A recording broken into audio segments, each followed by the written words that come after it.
சென்னை வளசரவாக்கம் சின்னப்போரூர் சாலையில் ஏற்பட்ட திடீர் பள்ளத்தில் மாநகராட்சி குப்பை அள்ளும் வாகனம் சிக்கிக் கொண்ட நிலையில் அங்கு போக்குவரத்து துண்டிக்கப்பட்டுள்ளது.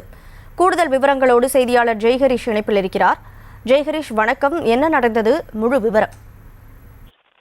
வணக்கம் கனிமொழி. சென்னை வளசரவாக்கம் 11வது மண்டலம் சின்னப்போரூர் பகுதியில 150வது வார்டு பகுதியில நியூ காலனி பகுதியில் பிள்ளையார் கோயில் தெருவில் சமீப காலமாக சாலையில திடீரென பள்ளங்கள் ஏற்பட்டு வருகிறது. இதனால் இந்த பகுதி வாசிகள் அச்சத்திற்கு உள்ளாகியுள்ளனர். தொடர்ந்து இந்த பகுதியில் இது 3வது முறையாக இதே போல ஒரே இடத்துல பள்ளம் சுமார் 10 அடி ஆழத்திற்கு ஏற்பட்டு வருகிறது. மாநகராட்சி நிர்வாகம் பள்ளத்தை தற்காலிகமாக சீர் செய்து வந்தாலும் மீண்டும் ராட்சத பள்ளங்கள் ஏற்பட்டு வருகிறது. இதனால் அங்குள்ள குடியிருப்பு மற்றும் அடுக்குமாடி கட்டிடத்திற்கு பாதிப்பு உண்டாகுமோ என்ற அச்சம் தொடர்ந்து இந்த பகுதிவாசிகளிடம் எழுந்துள்ளது. இந்த நிலையில் நேற்று இரவு முதலே சென்னையின் பல்வேறு பகுதியில் பலத்த மழையானது பெய்து வரும் நிலையில் சின்னப்போரூர் சாலையில் ஏற்பட்ட திடீர் பள்ளத்தில் மாநகராட்சி குப்பை அள்ளும் வாகனம் பள்ளத்தில் சிக்கியுள்ளது. பள்ளத்தில் பின் சக்கரம் மாட்டியுள்ளதால் வாகனங்கள் வெளியே இழுக்க முடியாத சூழலானது உள்ளது.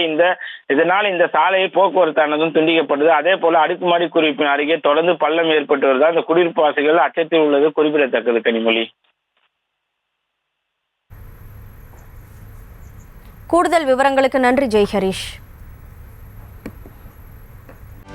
செய்திகளை உடனுக்குடனும் துல்லியமாகவும் தெரிந்து கொள்ள சப்ஸ்கிரைப் பண்ணுங்க.